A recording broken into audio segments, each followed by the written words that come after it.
So I might start by making an introduction, and we'll slowly get started. I think perhaps most of the people who are expecting to join us are now logging in.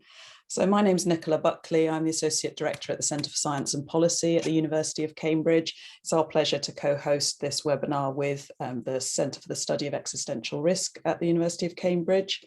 And we are running today's event to mark the launch of a report that Clarissa and two of her co-researchers worked on at CSER, which gives pointers for researchers and others wanting to get involved in policy engagement.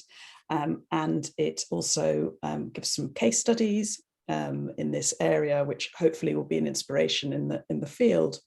And we also hope that today's event can enable some outreach to others in the global catastrophic risk community to hear your questions and ideas about policy engagement, and for CSER to make useful connections. So I suggest that we now go on to hear from Clarissa, Max, Phliss, and Ernesto to pick up some themes in the report and give us further insights into the science and policy engagement in global risk as they see it. I'll introduce each speaker in turn. So first of all, Clarissa Rios Rojas is a research associate at the Centre for the Study of Existential Risk. Clarissa, can you give us an introduction to the report and why it was timely to put it together at this moment? Yes, thank you so much. Can you see my full screen now? Yes, and now you could go into slideshow mode. Great. Perfect. Okay, so thank you so much for coming today. I am a research associate at the center, and let me tell you a little bit about our center if you don't know it yet. We are dedicated to the study and mitigation of risks that could lead to human extinction or civilization collapse. And some of these events may include the unintended consequences and catastrophic consequences coming from artificial intelligence, genetic engineering, nuclear war, asteroid collapse, and some events like that. And today I'm going to give you a little bit of background of what the report is about. So first of all, the report is part of the project A Science of Global Risk, which is focused on safeguarding humanity's long-term future, and where we understand that global risks share many common challenges. For example, how to develop robust methods for studying high impact, low probability events, how to engage with a truly global audience, and how to translate research into policy impact.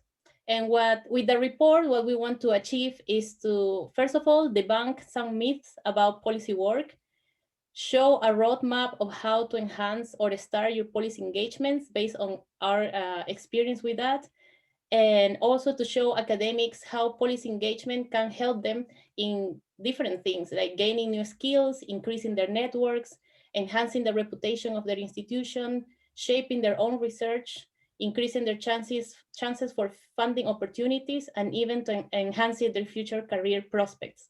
And I think that the main aim for us is also to learn from each other and get better at policy engagements. So the report was produced, as I said, based on the experience that we have at CSER, because CSER has been involved in policy for many years, and we realized that we have acquired know-how that was worth sharing among our colleagues and other institutions that are interested rather in global risk or on policy engagements. And during these years, we have engaged with different stakeholders that include businesses, the public sector, and civil society. So after many interviews, surveys, and a focus group, we came out with the idea to have different sections on this report. And we started by debunking some of the myths. So for example, when we did the interview, some of our colleagues mentioned that they think that policy impact only happens when you change the constitution or you create a new law. So we show examples of how that's not completely accurate. And also some of them think that policy engagement only happens with policymakers. So we also have a section where we talk about for whom is policy impact and with whom we do it at CSER. And the other part that was very interesting was that to define and make very clear what's the difference between academic impact and policy impact. So that's some of the very early on, you're going to see these sections on the report. The next part is more focused on how do we do it. So one section is about how to start a policy engagement, and we have different ideas, different pathways that each of us have followed, and there is not a recipe that fits all, but on the contrary, there are many ways to start policy engagements and how to do it. So that's why we also have this other section that talks about pathways to policy engagement, and we decided to showcase for this report 6 cases, and you're gonna see a variety of different opportunities of policy engagement. And here I put one that is the one that everyone thinks that happens only when you have a policy impact, which is creating a UQ government bill that we're working on right now for the Future Generations bill in the UK. But also we have examples of working with the biological weapon conventions or submitting evidence about artificial intelligence to the House of Lords, and many other examples that you're going to see on the report. The other thing that we also thought that will be beneficial to show is who is interested on your research. So which institutions really want to know a little bit more about what you are doing. So we decided to put a section with a compilation of different organizations that we have worked with internationally, locally in the UK, civil society, businesses, and the links are also there for you to explore what they are doing and to think for you, like how are they interested in what I do as an academic. And for that, we also have a section that shows what are the topics on demand.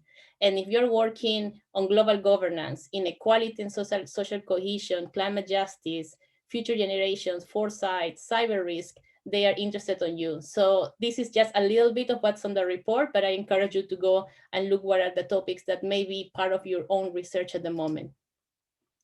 And I think the most important parts of this report are based on what we produce, which is a checklist that can help you to think how to enhance your policy engagements and how to increase them. So we decided to put some recommendations and some statements that can help you or inspire you to think at different parts of your research, like before, during, and after, and how you can improve these type of initiatives. And at the end, we just provide also a series of recommendations for academic institutions or organizations that want to increase their policy engagements. And some of the ideas is, for example, creating a policy board. In the same way as we have an academic board, we can have a policy board that is there supporting our future policy engagements. And other sections will be what are the benefits to engaging in policy, what are disadvantages, we want to be completely transparent, what are the skills that you need for having successful policy engagements, and what to avoid when you're doing this type of initiatives, specifically in the area of global risk. And I think that we created with a lot of conviction and love and passion this report because we want it to be useful, not just theoretical knowledge. Yeah, we want to have like this sort of guide for you to encourage you to do policy engagements. And finally, we are showcasing our work because we want to motivate you to think what we can achieve together as a community. So let's see how the webinar unravels and what can we achieve later. Thank you. Thank you, Clarissa, for the overview and introduction. So really big field and a really inspiring set of recommendations to get started or to progress into other types of policy engagement maybe that haven't been tried before. So I hope it stimulates some thoughts from researchers about how they might apply it to their own work. I'm now going to turn to Max Tegmark, who's professor at MIT, Massachusetts Institute of Technology, and a founder of the Future of Life Institute. So Max, please let us have your response to the report and some examples you have from this field. I loved it, is my response. First of all, big thanks to Clarissa Diaz-Rojas and her awesome collaborators for putting this together. My friend Jan Tallinn, who was in a slide you saw a minute ago there, one of the co-founders of CSER, he has this quote that I really like. If you want to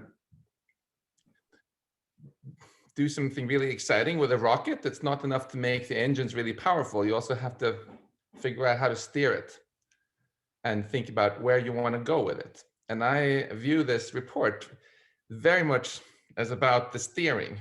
How can we steer these powerful forces, the actions of governments, big organizations, and people more broadly to be beneficial in such a way that we get an awesome future rather than succumb to some catastrophic risk.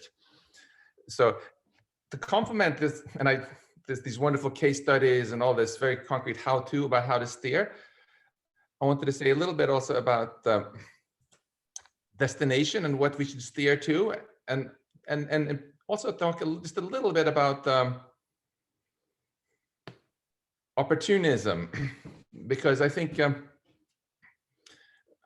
clearly we want to use these tools to reduce the probability that the humanity after 13.8 billion years is going to go extinct because we do something idiotic with synthetic biology or artificial intelligence, or have an accidental nuclear war, et cetera, causing further mayhem. And to get people to be interested in, not just tune out because it's depressing, we have to articulate positive visions for where we want to steer towards, and remind people that that this isn't just about avoiding risks, avoiding the negative, it's about making sure we can seize these wonderful opportunities to help humanity flourish if we avoid the pitfalls. And that can motivate. And I want to pick up about last year at something you said, Clarissa, about what the people tend to be interested in from the policy side that we do, and encourage you to not think of that only as a fixed and given. It'd be like, oh, sorry, nuclear war wasn't on that list, so let's not do anything with it, for example. And I want to just give you 2 case studies to illustrate the point I want to make, and a particular strategy for getting interest. Let me just share my screen really briefly here. Can you see my screen? Yes, thank you. Can you see a ship? Yes. So the first case study is there had been a lot of policy efforts where people, about 100 years ago, where people were saying, wouldn't it be good if we standardized the SOS protocol and everybody agreed to have the same frequency that they transmitted SOS messages on?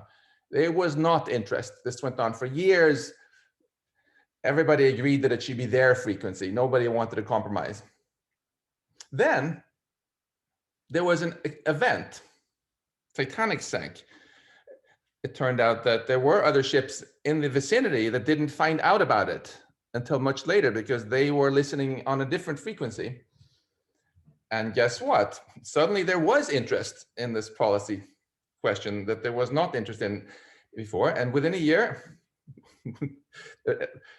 there was policy passed, standard SOS frequency, all is good. And the morale of the story here is that precisely because people had worked on it even before there was interest and built a lot of consensus among the nerdy community, technical community, and so on, there was a plan. When the time came and all the politicians suddenly were interested and all the journalists were asking them, what are you going to do about this? The policy researchers could say, here's what you can do. Here's a report, here's a plan, here's a protocol, and it's endorsed, by the way, by these experts in your own country. And boom, it happened. So I would encourage you all to take the causes that you are interested in because you think they're important, regardless of whether there is policy interest in them right now or not, and ask yourself, what is going to happen in the news cycle, probably in the not too distant future, that will give you an opportunity to capture people's interest. Let me end with a second example, which is from just this week. So the #1 news story of the past year, obviously COVID, great interest in it. Suppose you are interested in bio-X risk and gain of function research and making sure that people don't do very risky experiments. Not a lot of interest in that in the grand scheme of things. But here's this article. Can you see an article now from Vanity Fair on your screens? At first, it just looks like another let's blame China for the COVID article. But when you look more closely, you see there's a really, really interesting opportunity here for policy researchers, because this is a different story. What they're revealing in this story, which has gone super viral in the last 24 hours, is that actually, it seems like a lot of gain of function researchers in the United States were very actively doing some pretty sketchy stuff because they were afraid of losing their funding. They didn't want people to particularly investigate whether this might have leaked out of a lab in Wuhan. I have nothing to say about whether it leaked out of a lab in Wuhan or not. That's totally besides the point I'm making. Now, this is suddenly something which is garnering interest. And as a physicist, I'm always interested in thinking, okay, how is this going to evolve in the future, depending on how you push on it? You know, if a person is balancing on top of a cliff with a very small force, you can make the difference between them saving them or having them die, right? It's pretty clear that this story is going to go in one of two directions. Either it's going to go in the direction of where it'll get hijacked by people who just want to put more sanctions on China and greatly accelerate the new arms race and artificial intelligence between East and West and so on, which would probably be very bad for the overall prospect of humanity. Or this could go into people getting more interested in, well, why are we doing gain of function research right now in Wisconsin, funded by the NIH in 2019? And why are we doing gain of function right now in the Netherlands, funded by the US government? And what are they doing in these labs exactly? And should we maybe have a little bit more thoughtful policy about this, with maybe CSER inspired, risk assessments? If that is where the conversation goes, and it becomes more of a question of maybe how do we make sure that a few bad apples in the science community who are very reckless don't ruin it for the rest of everybody else, then something very constructive comes out of it, and also can defuse something which could otherwise cause enormous geopolitical strife by framing the conversation differently. So I just wanted to give these two examples of the Titanic sinking, how that was successfully leveraged into better policy, and something that just happened last week is another example to empower you that when you look at this report, don't just think that you can use these tools only for the things that people already told you they were interested in. If you are proactive about this and you think about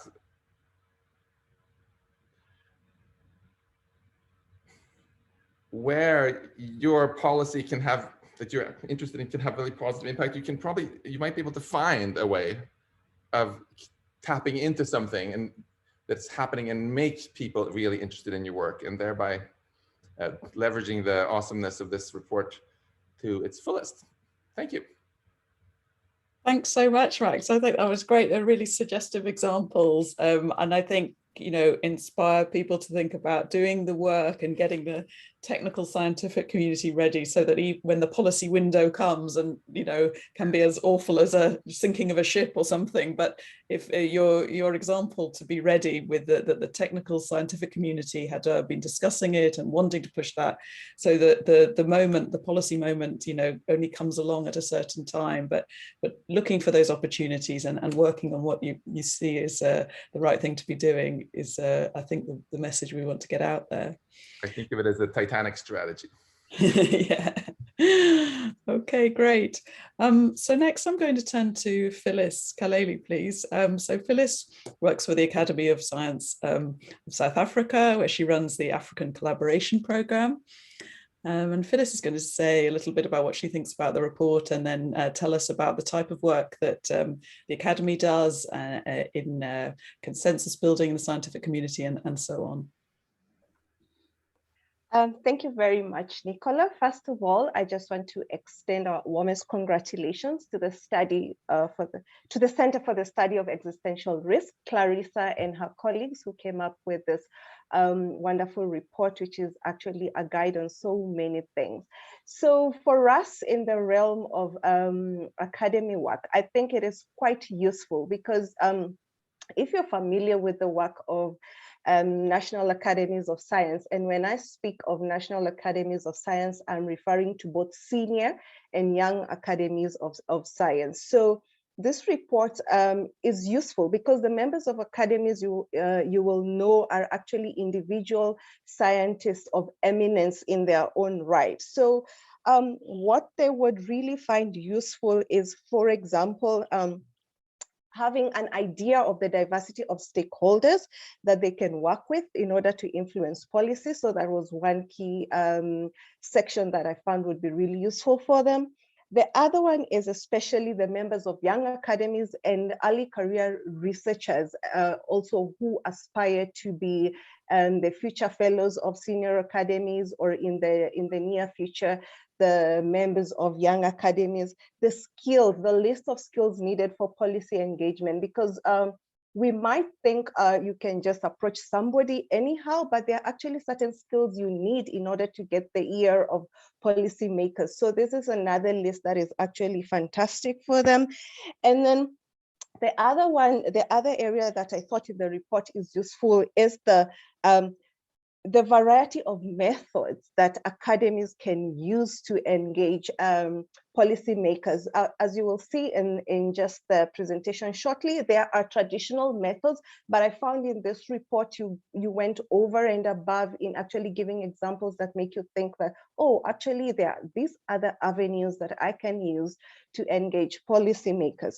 So I have prepared a short presentation that actually tries to, for the sake of the broader audience who are not familiar with the work of National Academies of Science, you might have heard of them, but maybe you do not know what this animal is and what it does. So this is just a snapshot and of the nexus between National Academies of Science and policy making.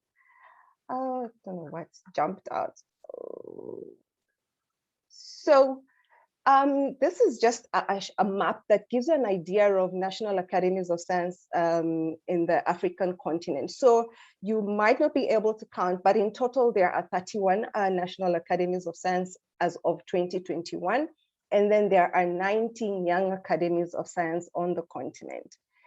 And speaking about my academy where I work, the Academy of Science of South Africa is the official National Science Academy, and it was established under an Act of Parliament. And we report to the National Department of Science and Innovation. So we have a public entity status. And you will see the mandate of the Academy is to promote and inspire outstanding achievements in all fields of scientific inquiry and to grant recognition for excellence. And then proactively or upon request undertake studies on matters of public interest to provide evidence-based scientific advice. So that is very important, evidence-based scientific advice to a whole range of stakeholders, usually government mostly, but there are others, other stakeholders, multilateral organizations ask us to provide evidence-based science through consensus studies, policymakers, booklets, engagements such as webinars and statements. So the next few slides are just an example of for instance, consensus studies, and I tried to pick out examples that have a sort of close relation to the themes that CSER actually focuses on. So you will see in the past, we've done consensus studies on human genetics and genomics in South Africa, the state of climate change, the state of biosafety and biosecurity in South Africa. And actually on this point, I would like to mention that currently we are undertaking a study in the Southern Africa Development Community region on the state of biosafety and biosecurity. And then also we've done on the state of green technologies in South Africa. So this has got mainly to do with renewable energy. So we also produce policymakers booklets, and last year we produced a policymakers booklet on neonicotinoid insecticides, use and effects in African agriculture. Then we did another one on improving access to energy in sub-Saharan Africa, and we've also done another on regulation of genetically modified technology in Africa. So the others we also produce, we release as statements which are geared towards informing policymakers and also the general public. So because COVID is the matter of the moment, last year in July, the Academy produced a statement on the unanticipated cost of COVID-19 to South Africa's quadruple disease burden.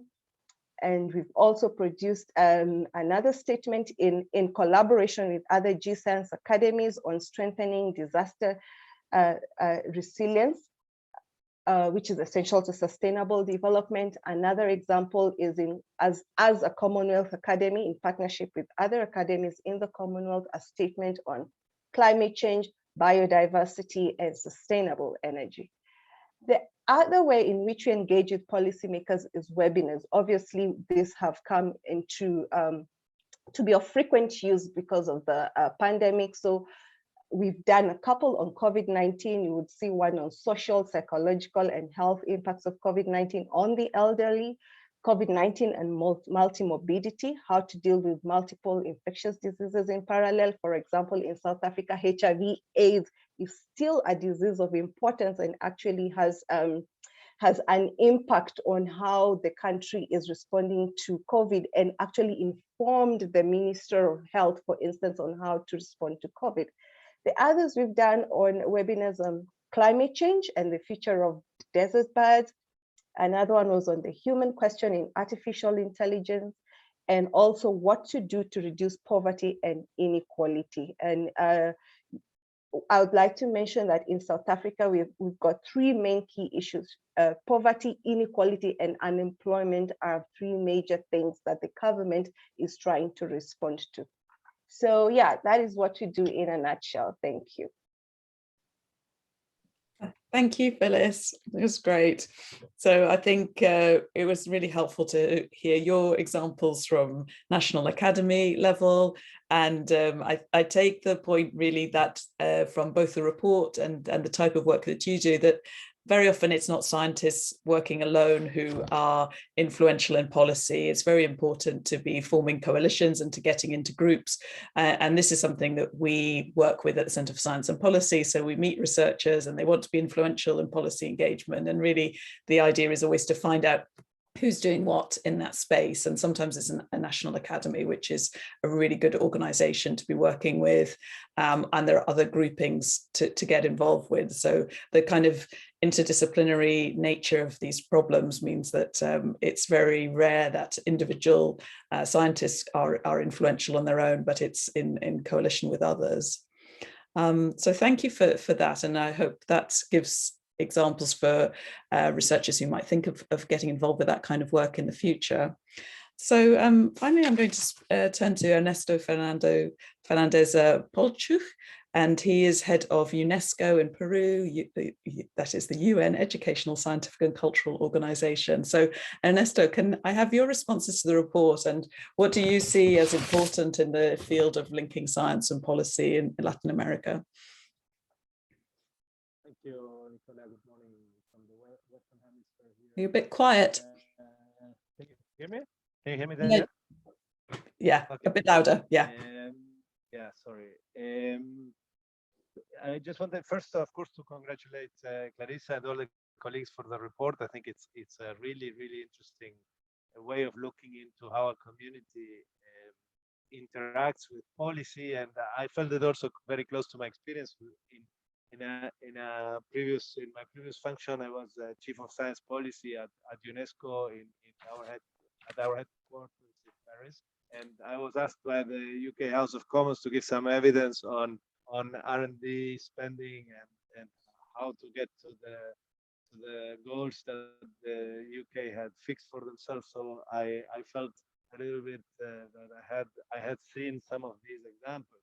Now, how can we contribute to the community as Clarissa with such a report? I think there are, from the perspective of Latin America in general, I would say that at least there are two big issues that come up in this report that can lead us to further reflection and research. So, one thing that is actually maybe not directly related to the report, but also is the need for more research on global risk in areas of the global south, and in particular in Latin America. We do have some scientific communities that are strong, but I didn't do a full survey on this, but there is not a big capacity of global risk research in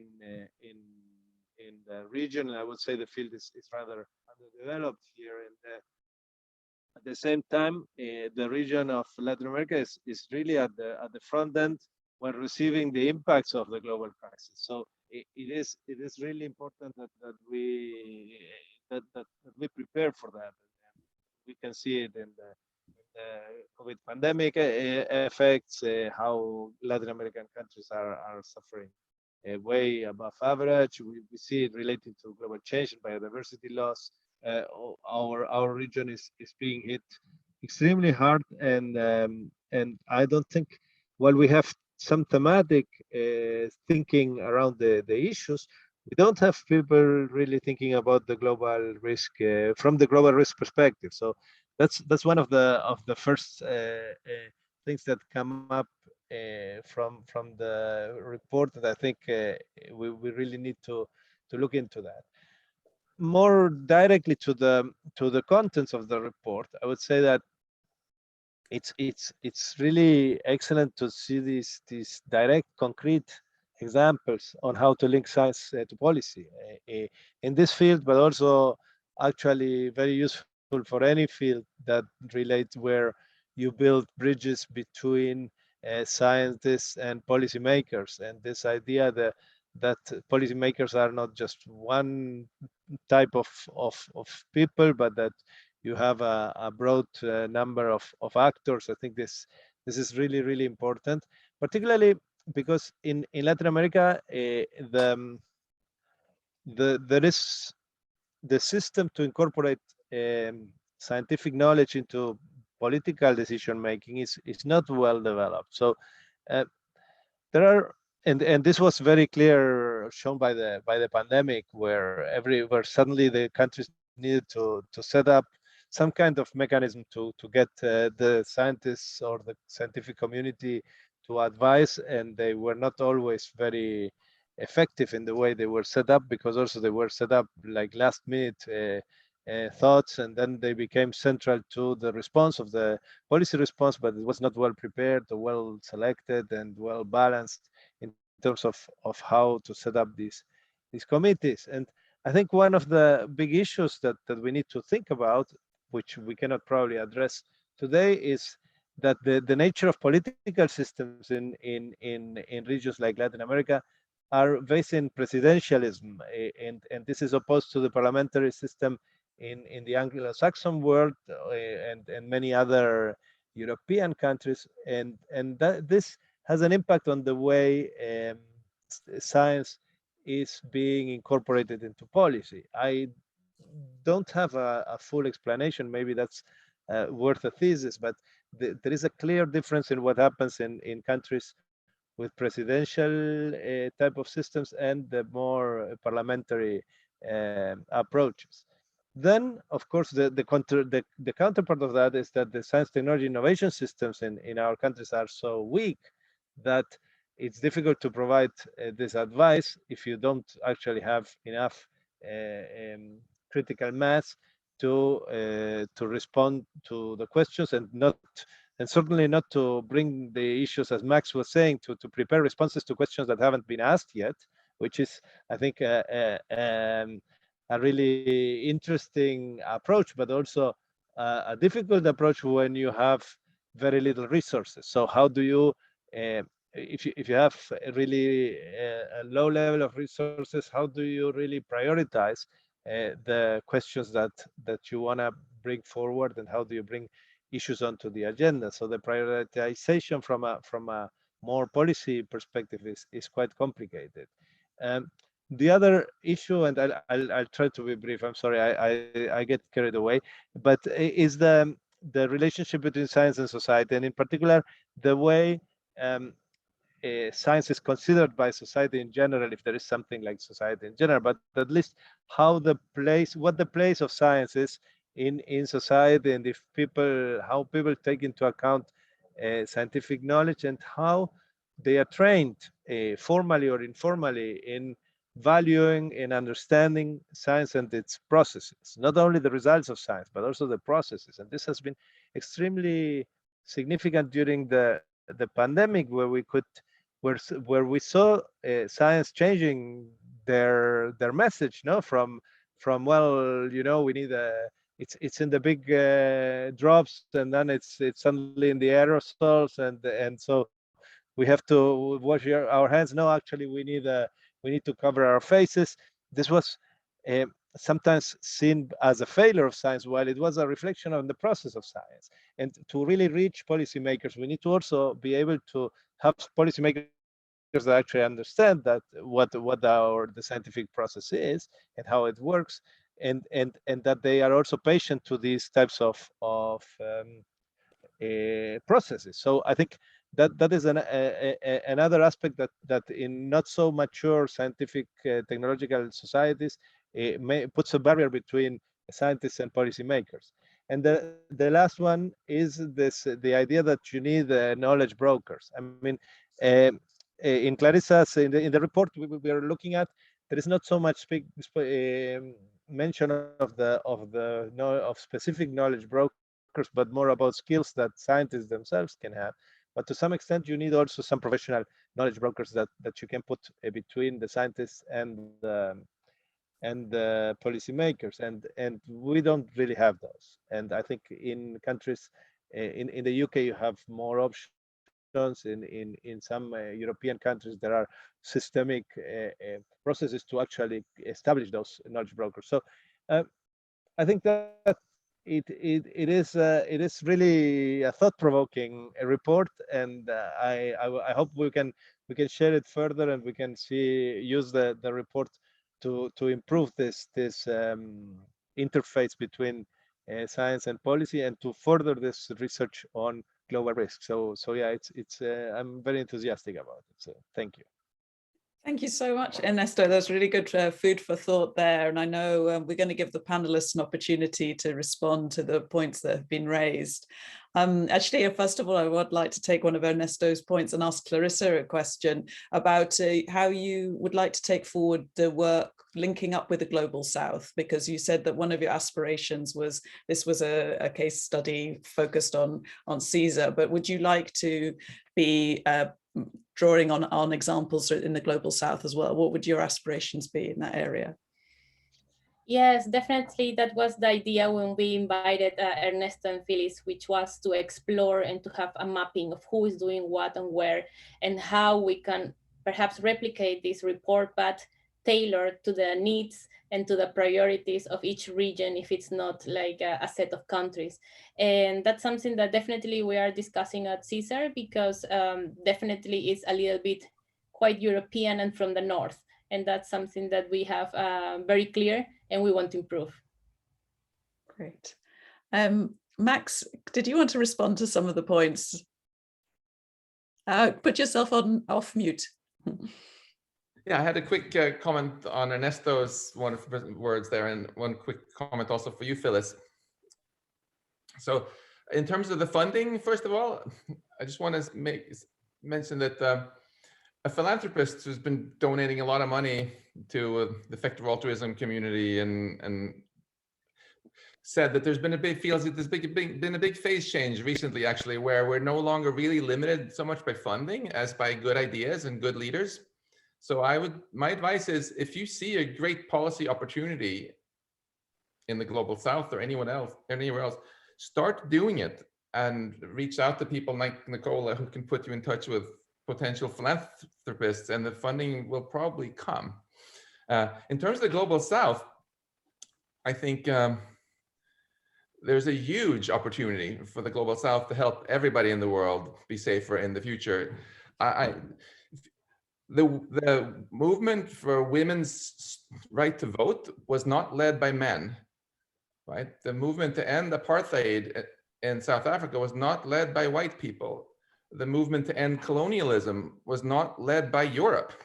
I'm European, and I'm sorry to say that, but those are the facts, right? And in the same way, it would be very naive to think that, for example, the 9 countries right now who get excessive power over destroy the rest of the world because they have nuclear weapons and they're violating the NPT agreement that they signed, are ever going to give up that power on their own initiative.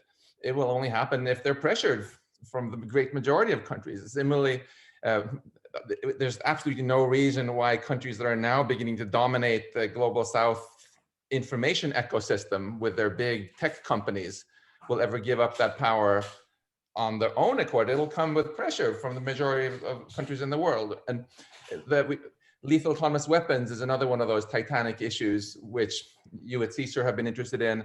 People dismissed it as being science fiction in the future. Well, just last week, huge news splash. These slaughter bots that we made a movie warning about with Stuart Russell have now for the first time been used against humans. And guess where it was? It was in Africa, right? So it would be fantastic if one can engage with national academies in African countries so that their governments can take a stand. In the General Assembly, the Global South and allied countries have a majority. They can add the kind of stigma towards these bad uses of technology, right? That is the same kind of stigma that brought an end to colonialism, brought an end, gave women the right to vote, and brought mostly an end to colonialism, right? So global majority of the Earth's people, right? If we can empower them, great things can happen. Thank you. Phliss, can I give you a chance to come back on any points that you heard from the panel so far? Yes, thank you very much, Nicola. So the first one that I would like to respond to is that I like Anessa's idea, because for the first time, science, we were forced to, this as a general society, if I can use that word, was forced to actually interact with science, because most of the times it is this lofty field up there. But what we forget, most of the science is actually is funded by taxpayers, and people need to see their value for money. So because of the pandemic, as academies of science, we've been forced out there to ramp up our efforts on sciences and on science engagement, actually. Whoever thought in our lifetime, people would be spitting out words such as mRNA, things if you took biology, you would use such phrases about DNA, if it's not like testing for paternity, but outside of that, So the science engagement is something that we are very keen on, and we are working hard on ramping up our efforts. And on responding to Max on philanthropies, yes, I totally agree with you. My colleague always says, never let a crisis go to waste. I mean, so this year and last year, we have been forced to think differently and actually take advantage of the crisis. And luckily enough, thanks to our networks, because of the different philanthropists now are willing to fund science. Most were very skeptical, or they want a return on investment that is very quick, but in science, it doesn't work like that. It can take up to years to see your return on investment. But now they're saying, okay, at least to see that return on investment, can you at least give something to the kitty, and hopefully you will stay alive to see what comes out of it. So that has been a very good outcome. People actually now taking an interest in science and actually not being so stingy in funding science. And we have been lucky to receive funding from organizations such as Partnership for Evidence Research, PERC. I keep forgetting what it means, but it's like a consortium of different philanthropists, Bill and Melinda Gates, Carnegie Foundation, some Greek billionaires. So we are benefiting from the crisis, and yes, we will look out for more opportunities. Thank you. Thank you, Phliss. Is there a point or two that you'd like to come back on, Ernesto? I think we're good. I think Max's thoughts are provocative, and really it's a good way of putting it. But we have to combine that with a realistic view, and then come somewhere in the middle out of Okay. Of it. But yeah, I think it's a good thought-provoking. Great. I'm going to take a few questions that have appeared in the chat. So one is from a policy fellow of our Centre for Science and Policy, and I should have explained we are a knowledge broker. We're embedded within Cambridge University. We're entirely devoted to this work of linking up actors in the policy development space, but whether working for industry or in the civil service in the UK, as well as some international policy officials, and linking them up with academics based on their questions. So I wonder if anybody has a response, maybe Max, or on space debris management right now. So this is an open policy space. There's numerous high-profile near and actual collisions, but are there any policy engagement approaches that can be followed to push for action? Do you think this is neglected by governments internationally? I wonder if it's something you've thought about, Max. I think it has been reasonably neglected. The biggest concern I have about what's happening in space is the sudden militarization push, which for many years there was this vision that at least in space it would just be for peaceful uses. Mm-hmm. That was the whole spin of even the moon landing. And then during the previous US administration, all of a sudden that was put in the garbage can and the Space Force was launched. And now there's all this open talk about militarizing space, which will cause a lot of debris too, by the way. And I'm quite disturbed by there having been basically zero effective pushback from Europe, from the NATO allies. They're like, okay, fine, but why is that in the United Kingdom's interest? And if we can, and now that the previous U.S. government isn't there anymore, if one can roll this back with a policy effort, make sure that space is not only free from debris, but isn't the locus of the next global arms race, I think all of humanity would benefit from that. Mm. Thank you.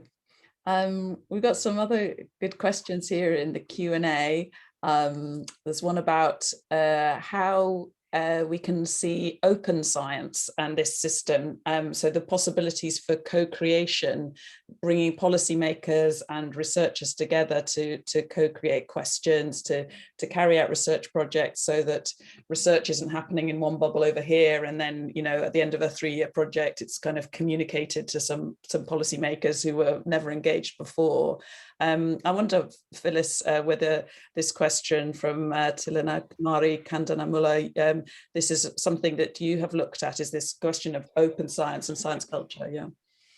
Yes, indeed. It's something that actually started 3 years ago, and this was spearheaded by the South African Department of Science and Innovation, but we got in other countries, other ministries to come into this initiative. It's called the African Open Science Platform. So this is to encourage open science within the continent, and many countries, many African countries and governments have actually joined South Africa in this initiative, because yes, we do see the importance of making research accessible to all and not just be limited by firewalls of payment subscriptions, because you will see that many higher education institutions in developing countries cannot afford all of the subscriptions to the different databases. So it really is helpful to have an open science platform that everyone can access to. And the more open science is, the richer the science will become,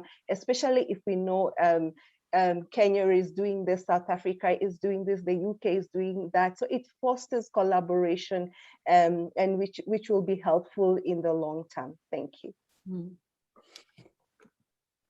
Ernesto, did you want to come in on that? Thank you. Yes, I wanted to come in, and then I saw that there is a science diplomacy question, and I also want to come in on that one.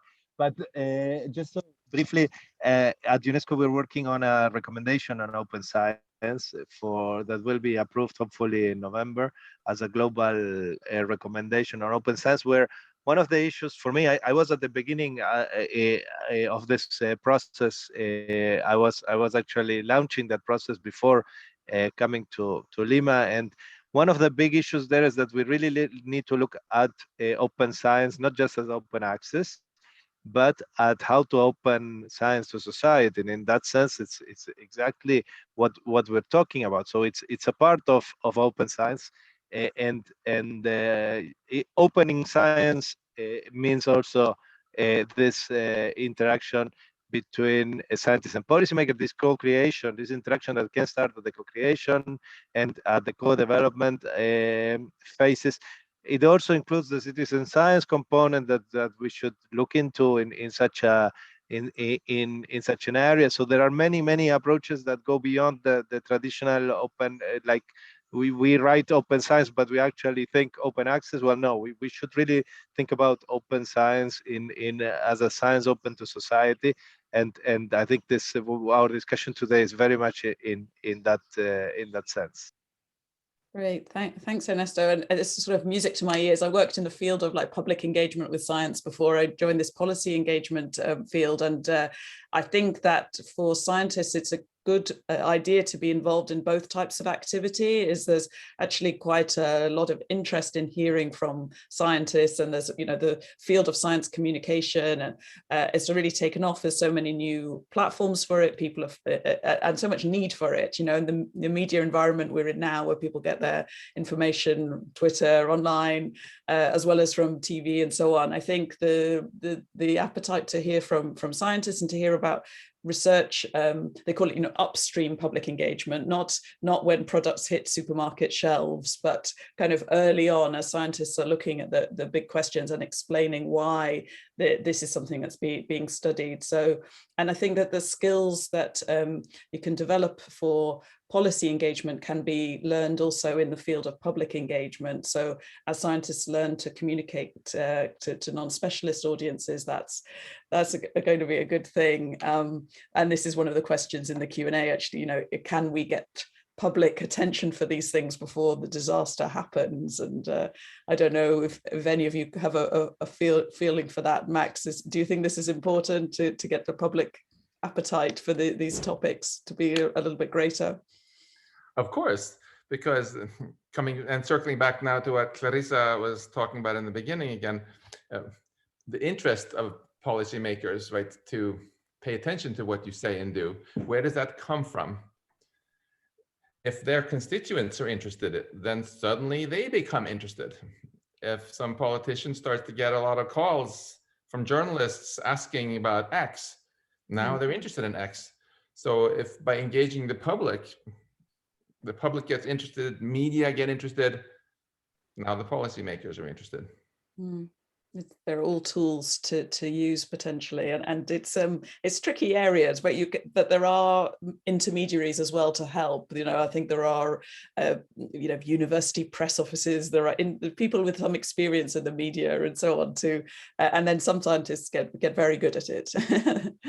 But also, I think there is CSER is part of this wonderful growing community, the effective altruism community, which is a web of very idealistic and talented people around the world who are very eager to help each other out also. So anyone listening to this, if you have a really good idea and people aren't interested in it, media aren't covering it, you're just 1 or 2 degrees of separation from someone who knows that journalist you're trying to get through to, or can put you in touch with some even more influential journalists who'll write about it. Don't ever hesitate to, fall back on this wonderful network that we're part of. It is inspiring to see the new bodies that are growing up in this space, like you say, effective altruism. Thanks for providing the link there.